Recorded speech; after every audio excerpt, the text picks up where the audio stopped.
Thanks for joining us here at Jenson, USA. My name's Kyle and we have Thomas here. We're both part of the bike team here. And what we have in front of us is the new Pivot Trailcat, taking the place of the outgoing 429. Let's dive into this and take a quick look at this. Hey guys, Kyle here. I'm the senior bike merchant here at Jenson, USA. I'm Thomas Peralta. I'm the bike category replenisher here at Jenson, USA. So it's my job to keep bikes in stock. Spend all my days buying bikes with other people's money. All right, so we got both models of the Trailcat here. Pretty cool. This is the same frame for both bikes, but what I have in front of me is what they're calling the LT. In front of Thomas is what they're calling the SL. Main differences between these two bikes is obviously the travel platform different. Builds are very similar to this. Ride characteristics vary a little bit, but I actually really think it's pretty cool what Pivot has done here. Made it pretty easy to swap these bikes back and forth, and you can take a deeper look at this. So the long travel version of this is actually running a 36 fork on this, so it's got a beefier fork, and it's a 150 travel to a 135. The one in front of Thomas? This one has 120 rear travel. It uses a different upper link here, so the upper link is different between the two bikes. It has a 140 Fox 34. Like Kyle said, the spec is pretty similar on these. You can get Mavens on the 120, and this fork has a Grip X2 in it, so same tire spec. Even though it's a shorter travel bike, Pivot isn't pulling any punches with the spec. And as I said earlier, the top link here, it's different between the two bikes to change travel, but you can also flip the lower shock mount, and that allows you to have a different stroke shock. So that makes up the difference, the slight differences in geometry and differences in travel between these two bikes. Yeah, the shock stroke itself is a little bit shorter, so the shocks aren't universal, but you could have two shocks to run that. I think either way, even if you're running a 150 fork, you could get away with platform differences. But like I said, it's pretty cool to be able to have that mount be able to flip and just have a top pivot on it that's different. The bottom linkage is the same. They've done an extremely good job of keeping this very tight, clean with a mounting on it. It's got a lot of protection on it. That's one thing that Pivot has always done, and that's that premium that you're going to really get out of this brand, is the fit finish quality out of any Pivot bike is just absolutely gorgeous. And they've actually taken it to another step this year as well, is the cable ports have a dual port system in them. They actually can run two cables to either port, and the caps will take one or come with different caps that you can cap those off. And why you ask you can do that is you can run the versatilities of running your brake cables or housing on either side. It's tucked into that frame quite cleanly on there. So a little bit different on that. So the main difference and why we're calling this the Trailcat to the outgoing 429 is obviously we can see that we have two platforms here. The 429 also had one, or they built two different ones. It was one bike, but then they beefed it up to call the Enduro build. So obviously this bike it's not a 4-inch 29er only now. They both have more travelable difference of that. They have a geo switch on these two. So just at the back of this bike as well, you can actually change the geometry to a low or high setting. But what's also pretty cool that makes this bike even more Transformer-ish like is if you run these in the high setting, both bikes are suitable to run a 27.5-inch rear wheel, so you can run a mullet on both of the short travel as well as the LT. Okay, so this is another one of the new things on this platform. This is the first Pivot mountain bike with internal frame storage. So, lots of manufacturers are bringing that, and Pivot decided to as well. I think Kyle and I would say that this is probably one of the best doors for internal frame storage, besides it kind of being a little more compact and they still have a slim down tube. It's hard to explain, but it has kind of a hook on the top of it, and then it kind of cinches itself down on the other side. Basically what that means is it's not just clipped in there, it's kind of like sucked into the opening, and so it doesn't rattle at all, no matter how big of a bottle you put on it. That's super nice. Sorry, Pivot, I rode this demo bike in a downpour, and I put a paper towel inside to see if any water got in, and none did. The paper towel came out dry, so that's pretty cool. It's got really good weather sealing. This, of course, comes with a couple bags, one that goes up and then one that goes down. You can kind of stuff tubes, CO2, some small stuff, full-size hex keys and things in there. Just carry your essentials. But Pivot kept their signature three little tool mounts on the bottom of the top tube. They have a collaboration with Topeak. They have Ninja tools that Pivot sells, and so you can keep tools on the outside a little easier to get to if you just want to fix something real quick on the trail. So we'll jump into a little bit of the characteristics of these bikes in just a moment, but we'll go over some of the technical differences between these bikes. And honestly, so this is using some, I guess you would call house brands or proprietary product on this. So like the bars are a Pivot branded stem as well as the grips. I think Thomas and I have both come away from this riding of these two bikes is both of us really enjoy even the stock grips that are one of our favorites. We're trying to figure out what they are. We want them on our own bikes, as well as the handlebars. They have a nice, clean, good feel to them. So it's always one of those nice things. I mean, these are all premium bikes. They're not inexpensive. None of us really want to switch a whole bunch when we get on these. So it's pretty fit and finish, ready to go. Bars are extremely comfortable. They do have a good amount of damping on them. The sweep is nice without feeling anything awkward on them. Even just the touch points of the grips are quite nice. And just to the standard, you know, Pivot branded saddle from WTV on this. Just pretty solid all the way through. Not anything that you're going to want to change out the second you get these bikes.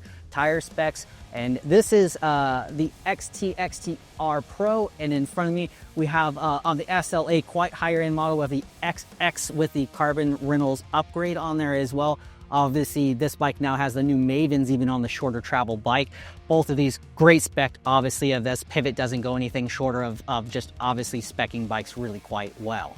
Thomas and I have been out in a couple different trips of different trails, different locations and stuff and we've actually been switching back and forth. Luckily, Thomas is a little taller than me. I'm a little shorter. I got a little dad weight on me, but we're pretty similar to weight. We can jump back and forth and really get to know these bikes. We have similar riding styles. Obviously, I'm a little older than Thomas here. He's got that younger sprinter, you know, cross country. I come from more of an enduro or motorcycle background, so I'm looking to hit trails a little bit different. So it's sort of cool to see the contrary difference. We both meet really in the middle. We love trail riding. We love every aspect of riding. So it's great to be able to see these bikes really come down and what is difference between them and what is different out there. Like we said, tell me a little bit about how you felt the handling difference. Were they far enough apart, or how close did you feel like they were? And let's just contrast on that, and we'll let the customers and Jenson guys to know that. Sure. Well, one of the things to know about these bikes is these are both definitely true trail bikes. I know this one starts at 120. There's a lot of modern cross-country bikes that have 120 travel, but when you ride these bikes, you can immediately tell what they're for. All around trail riding. The geometries are actually pretty close between the two of these. This one's a little bit slacker, this one's just a little bit steeper, but because of that geometry adjustment, you can get pretty close. I think the head angles on these are between 65.3 and 66.3, depending on where you put the settings. That's for both of these. The chain stays are between 430 and maybe 435, again, depending on size. Pivot uses a little bit of scaled sizing here along with their scaled layout. But yeah, like I was saying, this 120 is not like on the cross-country side. You get suspension performance that you couldn't get with one of these cross-country bikes with flex stays. I would say super supple off the top, really supportive, calm, stable, quite progressive. This is not the kind of bike that's like, obviously it's 120 millimeters of travel. It's not trying to go down a fall line or just through chunder, but it's got a lot of poise, and if you decide to throw it at something, it can handle it. And that's what I got away from the SL. Basically home trail networks, nothing too gnarly, but still want something capable, and especially these bikes are both kind of have Pivot's signature geometry, a little bit steeper, a little bit of a shorter rear end, so really good if you, my home trails have a lot of switchbacks. If switchbacks are what you like, these bikes, you can just get right around them. And yeah, and then on the LT, Kyle, you can take that one, you rode that bike more. Yeah, so we're gonna take a look at a little bit more at the LT and my thoughts on it. By far, I find this bike to actually be one of the best Pivot bike that I've actually ever ridden. Last year, Pivot came out with a new Switchblade. They're starting to come pretty close. There's a lot of starting to come of an overlap on these bikes. You have the Switchblade, that's a 160 front travel. This is a 150, a little less travel out of this and a little bit smaller. But what I have found out of this new platform, and I don't know what Pivot has done comparable to what I have typically thought of Pivot bikes to being a little firmer platform, especially the outgoing 429 felt a little more down country, while these are definitely trail bikes in that sense. You know, so that Trailcat, be calling that.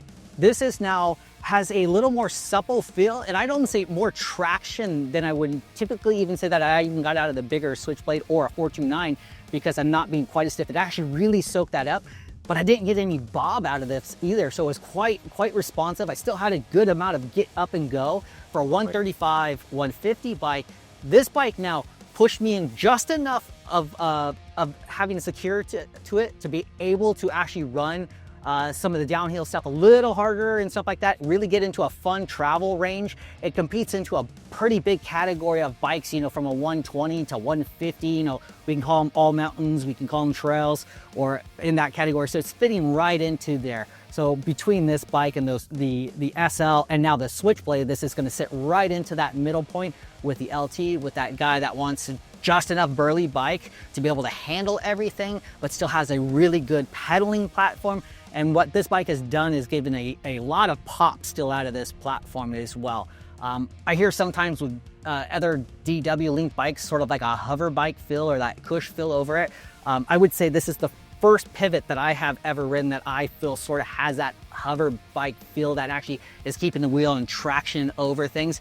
And that actually gets down into power. Once you do transfer into power, it seems to want to actually lurk forward as well. So they've done something pretty cool with this new linkage with that and that versatility to it. So it's just really now with all 3 bikes in this category, now it allows you to really fine tune exactly what you want. And now Pivot's got just a model for every customer out there in that trail bike category. Yeah, so as Kyle was saying, this is the first time that Pivot has done this kind of one platform, 2 bikes setup, but we're starting to see that a little more across the industry. For example, Ibis has the Ripmo and Ripley. Orbea has the Occam LT and SL also. These are bikes that are built around basically the same frame, but some changes in like shock links, shock stroke, things like that to kind of get 2 different bikes out of it. Yeah, the Trail 429 before was definitely a downcountry bike, but these 2 bikes have been thrown together right into the mix for trail bikes. So thought we might compare some of those. I would say the Ripley kind of sits in between these 2 bikes, the new Ripley. We've ridden that bike, I think, again, that's actually a really good comparison because the Ripley is a DW Link bike. It's a different layout, but Ibis and Pivot both use DW Link. I would say that the Ripley has a little bit more of a sporty feel. It has a slacker head angle. I would say it definitely doesn't pedal quite as well. I have to say this LT especially, the pedal platform is like rock solid. I'm not even kidding when I say it pedals as well as a cross-country bike. My personal bike has remote lockout, so I lock out pretty much everything, and this is one of the only bikes that I didn't feel the need to lock out on. But yeah, and the Ripley and Ripmo also have a little bit of a longer rear end, I would say. Would you say it's a little more stable than these bikes? Yeah, I think both the Ibis bikes have a little bit more stable, sporty aspect to it, and especially once you jump to the Ripmo, obviously the Ripmo has a little bit more travel. That's closer to the Switchblade. So I'd almost say both of those bikes are scaled up just one more, so they would be sitting in between. Yeah. But pedal platform, both being DW, like you said, never felt the need to lock out on these bikes. It's still got a lot of get up and go. They fit a little bit different characteristics of that. I think the Pivots are going to be a great bike for someone in tight switchback type of things, picking your line a little bit with just enough travel and the bike itself with that length on it to really stay stable through that stuff. I'd say better at slower speed or technical riding, while the Ibis is going to share of a little bit more playful in that sense of aggressive riding and stuff. I'd almost say like the Ibises kind of have like they'll like kind of egg you on, and the Pivots, it's more like it has your back. Like whatever you want to do for the trail, it's stable, it's there, it's ready. Yeah, between those, both bikes great. Obviously the Pivot here has that versatility between these 2 out of that 2 platform now. And now, so talk about to me, I know you spent a lot of time on the Occam SL as well, and I know you really like that bike. So tell me a little bit of difference that you thought maybe the Occam SL customer or the Pivot customer, if they're looking between those, what really stands out the difference between them? I mean, the Occam SL is pretty different from these just because that bike was really built around the remote lockout on those. So that one is almost kind of like, I don't know how to describe it. It has even more of a cross-country personality than either one of these does, even though it has more travel than the SL. And then the Occam LT is a little bit kind of, the Occam LT and SL, I would say they're a little bit more different from each other than these 2 bikes are. They had a bigger difference in geometry. But honestly, I would say all these bikes are pretty close in terms of their performance, especially because these are Pivot's kind of lightweight platforms. The Occam SL and LT were also quite lightweight, so that's another good comparison for sure. Yeah, so yeah, the market's getting a little tighter in this. We're seeing so many great bikes into this category. I do really think Pivot on these 2 models makes a standout bike in just a market that's just being flushed with tons of bikes. Everything is great out there. I do like the DW Link, and it really sets itself apart with how these platforms are riding. And I think that Pivot has done something pretty special with the suspension platform on these to be able to offer a little bit more softer, supple over the traditional Pivot feel to me, but just getting an absolute great amount of traction when it's been wet out here, rocky, as well as we've been riding these in super dry. We just lucky got a little rain this week.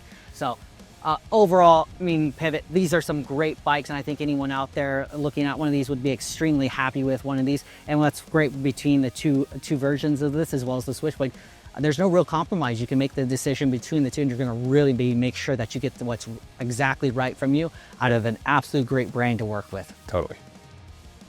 So this has been the brand new Pivot Trailcat LT and SL. Pivot's super versatile, all-around trail platform, fantastic performance, fantastic quality. We love the bikes. Yeah, we really do love these bikes. If you have any questions on this Pivot Trailcat or any other bikes, our gear advisors love to talk about bikes. Give us a holler. They'll walk you through your purchase. Yeah, and I love to ride bikes, so let's hit the trails. Yeah. This has been Kyle and Thomas, Jenson USA. Thanks for watching this video. Keep pedaling.